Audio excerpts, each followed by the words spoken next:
સ્વસ્થ ગુજરાત મેદસ્વીતા મુક્ત ગુજરાત અભિયાન અંતર્ગત પંચમહાલ જિલ્લાના ગોધરા નજીક આવેલા કનેલાવ સ્થિત જિલ્લા રમત પ્રશિક્ષણ કેન્દ્ર ખાતે યોગ શિબિરનો શુભારંભ કરવામાં આવ્યો છે. ગુજરાત રાજ્ય યોગ બોર્ડ અને જિલ્લા રમતગમત અધિકારીની કચેરીના સંયુક્ત ઉપક્રમે આયોજિત આ શિબિરમાં મોટી સંખ્યામાં નાગરિકો ઉત્સાહભેર જોડાયા હતા. રાજ્ય સરકારના આ આરોગ્યલક્ષી સંકલ્પને જન જન સુધી પહોંચાડવાના હેતુથી આયોજન કરવામાં આવ્યું છે, જેમાં લોકોને યોગ અને આહાર દ્વારા સ્વસ્થ જીવનશૈલી અપનાવવા માટે માર્ગદર્શન આપવામાં આવશે.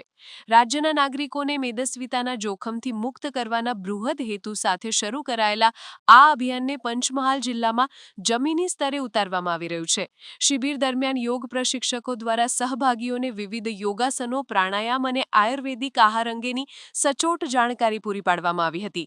આ કાર્યક્રમમાં સ્થાનિક વહીવટી અધિકારીઓ અને મહાનુભાવો પણ ઉપસ્થિત રહ્યા હતા, જેમણે લોકોના આરોગ્યને સુધારવા માટે યોગના મહત્વ પર ભાર મૂક્યો હતો. ગુજરાત સરકારનો લક્ષ્ય આગામી 4 મહિનામાં રાજ્યના 10 લાખ નાગરિકોને યોગ દ્વારા 10-10 કિલોગ્રામ વજન ઘટાડવામાં મદદ કરવાનો છે.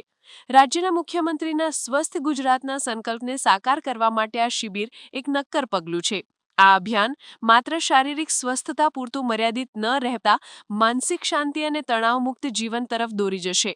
આ કાર્યક્રમનો વ્યાપ આગામી દિવસોમાં શહેરથી લઈ ગ્રામ્ય સ્તર સુધી વધારવામાં આવશે, જેનાથી વધુમાં વધુ લોકો યોગના લાભો મેળવી શકે.